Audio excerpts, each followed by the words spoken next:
Ini adalah goal kekristenan. Menjadi sempurna seperti Kristus. Goal kekristenan itu bukan menjadi kaya, bukan menjadi sukses, bukan menjadi popularitas.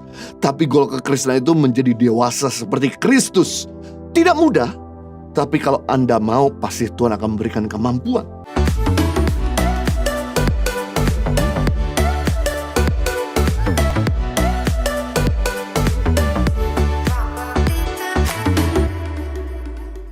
Yang kedua, bagaimana penglihatan kita semakin tajam? Fokus pada gaya kehidupan Tuhan Yesus. Jangan broken fokus.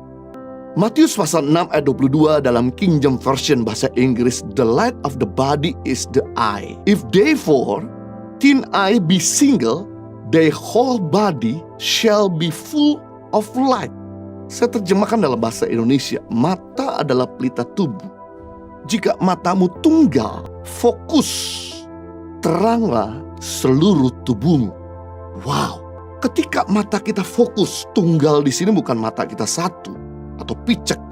Biasanya kalau kita sedang membidik, maka kita harus membuat mata kita jadi tunggal agar kita bisa fokus, agar kita bisa makin tajam, makin jauh penglihatan kita. Fokus membuat kita bisa mendarat pada target.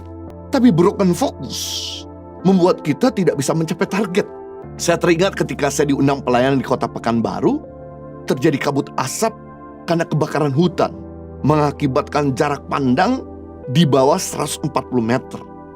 Sedangkan sebuah pesawat untuk bisa mendarat dibutuhkan jarak pandang minimal 1.200 meter. Nah, ketika kabut asap itu menutupi Kota Pekanbaru, maka kami coba mendarat beberapa kali, gagal. Pertama kali mau coba mendarat di landasan, karena kabut asap yang tebal, jarak pandangnya minim, mengakibatkan ternyata landasan masih ada di depan. Jadi pesawat take off lagi naik ke atas. Kami coba mendarat kali kedua, ternyata kaget, landasan agak sedikit ketinggalan di belakang.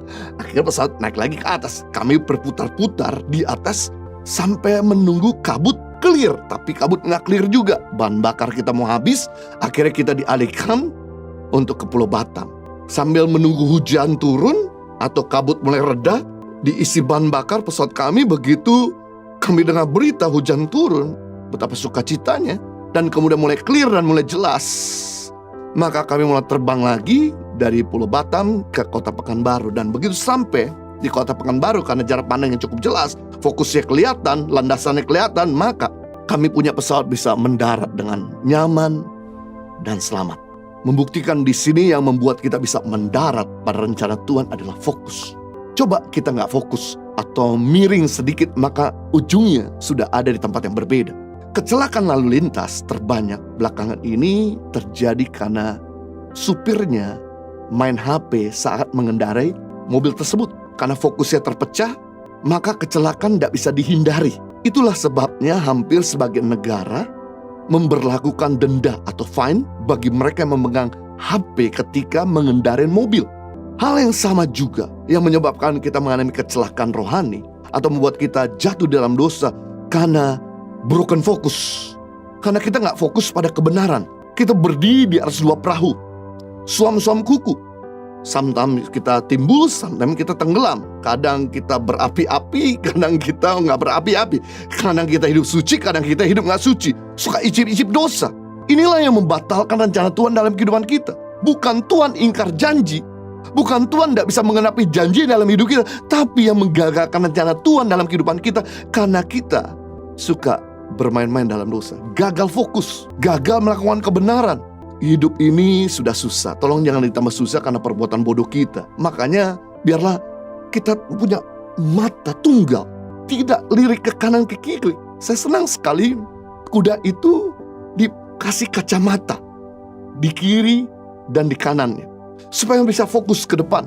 Sebab kalau matanya dia bisa kemana-mana, membuat dia susah dikendalikan, membuat dia bisa ngeyel, membuat dia bisa lari kemana-mana, tidak bisa mengikuti tuannya kemana tuannya arahkan. Nah, sama dengan hidup ini, menyebabkan kita gagal fokus adalah karena kita nggak tajam, kita nggak bisa konsentrasi kepada hidup dalam kebenaran.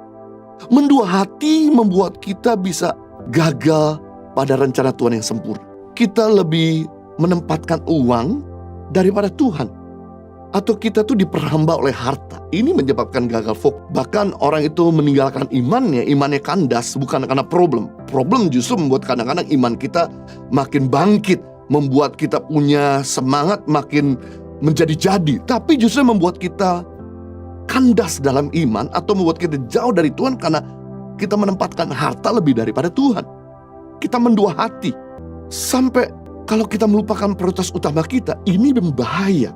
Kalau uang jadi tuan, dia akan jadi tuan yang bengis dan jahat. Tapi uang kalau jadi hamba, dia akan jadi hamba yang baik dan setia.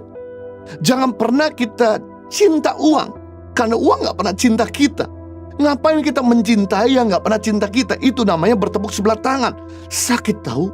Wah, gak nyaman banget kalau seandainya kita mengasihi seseorang tapi orang itu gak mengasihi kita. Makanya kita harus cinta Tuhan lebih daripada uang. Karena Tuhan cinta sama kita lebih daripada siapapun. Ketika kita fokus pada Tuhan, maka kita akan menjadi seperti Dia. Ini adalah goal kekristenan. Menjadi sempurna seperti Kristus. Goal kekristenan itu bukan menjadi kaya, bukan menjadi sukses, bukan menjadi popularitas. Tapi goal kekristenan itu menjadi dewasa seperti Kristus. Tidak mudah, tapi kalau Anda mau, pasti Tuhan akan memberikan kemampuan. Ibrani pasal 12 ayat 3, ingatlah selalu akan Dia, selalu ingatlah akan Yesus yang tekun menanggung bantahan sehebat itu terhadap dirinya dari pihak orang-orang berdosa, supaya jangan kau menjadi lemah dan putus asa. Kalau kita mau selalu kuat dan tidak putus asa dalam hidup ini, kita harus selalu ingat akan perbuatan Yesus.